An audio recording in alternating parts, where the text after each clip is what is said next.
All right. Coach, talk a little bit about what the Snider Panthers have done well, especially in the last half of the season. It seems like you can see the progress throughout every game this year. So what's really got you guys going, and where have you seen the biggest strides as you head into this second-round sectional game? Well, that's certainly been our intent. That's our focus every Monday when we come out here, and is to get better every week. And I don't know if we can pinpoint one specific thing. It needs to be across the board in every phase that we work on at every position, and that's our focus as we evaluate each Friday night's game, and then we get to work on the weekend fixing the mistakes. And to the kids' credit, they're working hard and doing as they're asked to try to correct those things. And so we've seen improvement, but we'll be tested here from here on out on that improvement. Well, when you take a look back to Week 6, obviously, it leaves a bitter taste in your mouth, I would think, a 19-16 loss against Northside. What do you take away from that game that you can use this time around as you face an opponent like Northside for a second time in a season?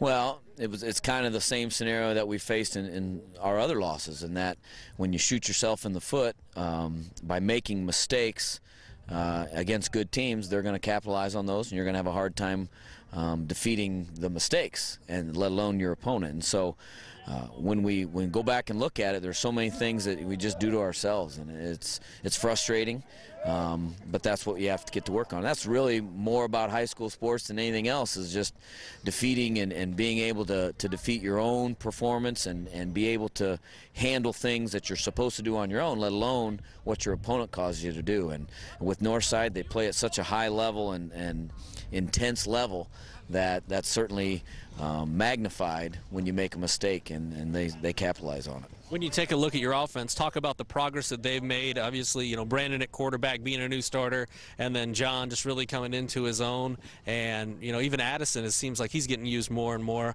as the weeks go by. How has this offense progressed from day one to the point where it is at this time of the season? Well, it all starts up front. And the big guys up front have developed and continued to improve. And we've had some consistency in week to week, guys playing at these spots that they're starting to learn how each other be accustomed to each other and playing next to this guy. And so we're starting to gel more as an offensive line, and once that happens, then the running game evolves, and John and Derek and Norman are really starting to see the holes and be patient when they need to be and hit it when they need to be. So that part comes from confidence and doing it over and over again, and then the guys throwing the ball and catching the ball.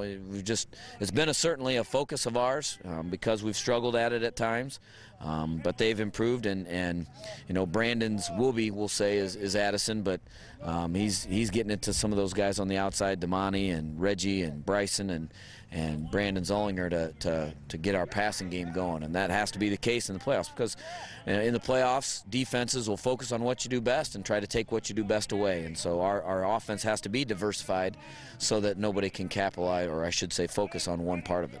Okay. Anything else you'd like to add? Good luck to all the teams still in the playoffs, and we wish them well in health.